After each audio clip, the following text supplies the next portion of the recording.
ಇಂದೇ ಡೌನ್ಲೋಡ್ ಮಾಡಿ ಮತ್ತು ನಿಮ್ಮ ನೆಚ್ಚಿನ ಶೋಗಳನ್ನು ಆನಂದಿಸಿ.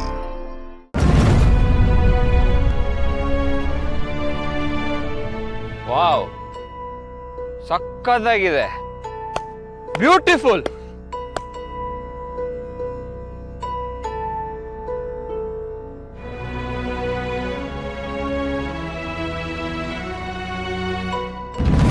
ಏನ್ ಸರಿ ಅವನು ಅಕ್ಕನ ಬಗ್ಗೆ ಅಷ್ಟೆಲ್ಲ ಅವಮಾನ ಮಾಡಿ ಮತ್ತೆ ಇಲ್ಲಿಗೆ ಬಂದಿದ್ದಾನೆ. ಇಲ್ಲಿಗೆ ಬಂದಿದ್ದಾನೆ ಅಂದ್ರೆ ಇವನ ಉದ್ದೇಶ ಏನೋ ಕೆಟ್ಟದಾಗೆ ಇದೆ ಸರ್.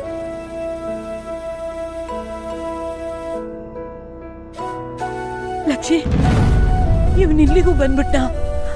ನನ್ನ ಮೊಮ್ಮಗಳ ಜೀವನ ಹಾಳು ಮಾಡಿ ಸಾಕಾಗಿಲ್ವಾ ಇವನಿಗೆ?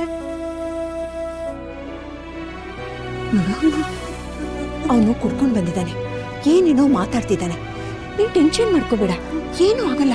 ನಾವೆಲ್ಲ ಇದೀವಿ ಅಲ್ವಾ, ಅವನೇನು ಮಾಡಕ್ಕಾಗಲ್ಲ, ಸುಮ್ಮನಿರು. ನಮ್ಮ ಡಾಕ್ಟ್ರ್ ಮಾತಾಡಬೇಕು ಅಂತ ಇಷ್ಟೆಲ್ಲ ರೆಡಿ ಮಾಡ್ತಿದ್ರು, ಆದರೆ ಮೇಡಮ್ ಮೈಕ್ ತೊಗೊಂಡ್ರು. ಸರಿ ಹೋಗ್ಲಿ ಬಿಡು ಅನ್ಕೊಂಡ್ರೆ ಈ ಅಪ್ಪ ಯಾರು ಮಧ್ಯೆ ಎಂಟ್ರಿ ಕೊಟ್ರಲ್ಲ. ಏನ್ ಕತೆ ಅಂತ ಇದು? ಕತೆ ಏನಾದ್ರೂ ಇರ್ಲಿ, ಒಟ್ನಲ್ಲಿ ಎಲ್ಲಾನು ಕರ್ಣನ್ ಪರವಾಗಿದ್ರೆ ಸಾಕು. ಇಲ್ಲಿ ತನಕ ಕರ್ಣ ಅನುಭವಿಸಿದ್ದೆ ಸಾಕು. ಇನ್ ಮುಂದೆ ಆದ್ರೂ ಅವನು ಅನ್ಕೊಂಡ ಹಾಗೆ ಆದ್ರೆ ಸಾಕು.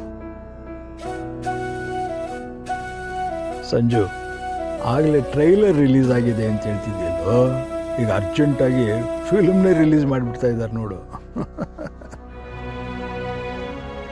ಪವರ್ ಕಟ್ ಮಾಡೋದೇನು ಬೇಕಾಗಿಲ್ಲ, ಸ್ವಲ್ಪ ಮೈಕ್ನ ವಾಲ್ಯೂಮ್ ಜಾಸ್ತಿ ಮಾಡು. ಕಷ್ಟ ಸುಖ ಎಲ್ರಿಗೂ ಗೊತ್ತಾಗಲಿ.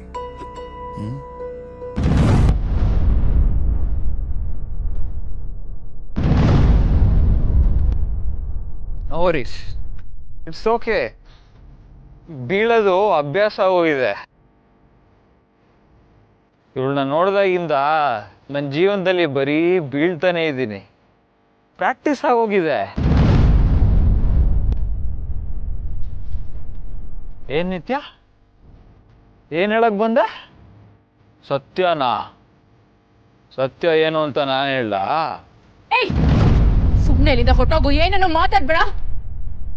ನನ್ನ ಬದುಕನ್ನೇ ಛಿದ್ರ ಮಾಡಿ ಈಗ ಹುಚ್ಚುಚ್ಚಾಗೆಲ್ಲ ಮಾತಾಡಿದ್ರೆ ನಾನ್ ಸುಮ್ಮನೆ ಇರೋದಿಲ್ಲ. ಏಯ್, ನೀನ್ ಯಾವಳೆ ನನ್ನ ಹೋಗು ಅನ್ನೋದಕ್ಕೆ? ನೀನು ನನ್ಗೆ ಯಾರು ಅಲ್ಲ. ನೀನ್ ಹೇಳಿದ ತಕ್ಷಣ ನಾನು ಹೋಗೋನಲ್ಲ.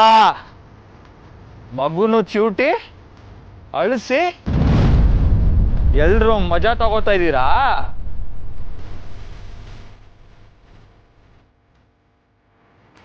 ನೀನು ಹೇಳ್ತಿರೋ ಸತ್ಯಕ್ಕೆ ನಾಚಿಕೆ, ಮಾನ, ಮರ್ಯಾದೆ ಮೂರರಲ್ಲಿ ಒಂದೂ ಇಲ್ಲ. ನನಗೆ ಮೋಸ ಮಾಡ್ಬಿಟ್ಟೆ ಅಲ್ಲ ನೀನು. ಸತ್ಯ, ನ್ಯಾಯ, ನೀತಿ ಅಂತ ಇಷ್ಟಿಷ್ಟುದ ಭಾಷಣ ಬಿಗಿತಾ ಇದ್ದೆ. ಈಗೇನಾಯ್ತು? ಹಲೋ ಎವ್ರಿಬಡಿ, ತಪ್ಪು ಯಾರೇ ಮಾಡಿದ್ರು ಅದು ತಪ್ಪೇ ತಾನೆ? ಕರೆಕ್ಟಾ? ನೀನು ಮಾಡ್ತಿರೋದು ಇವಾಗ ಸರಿನಾ?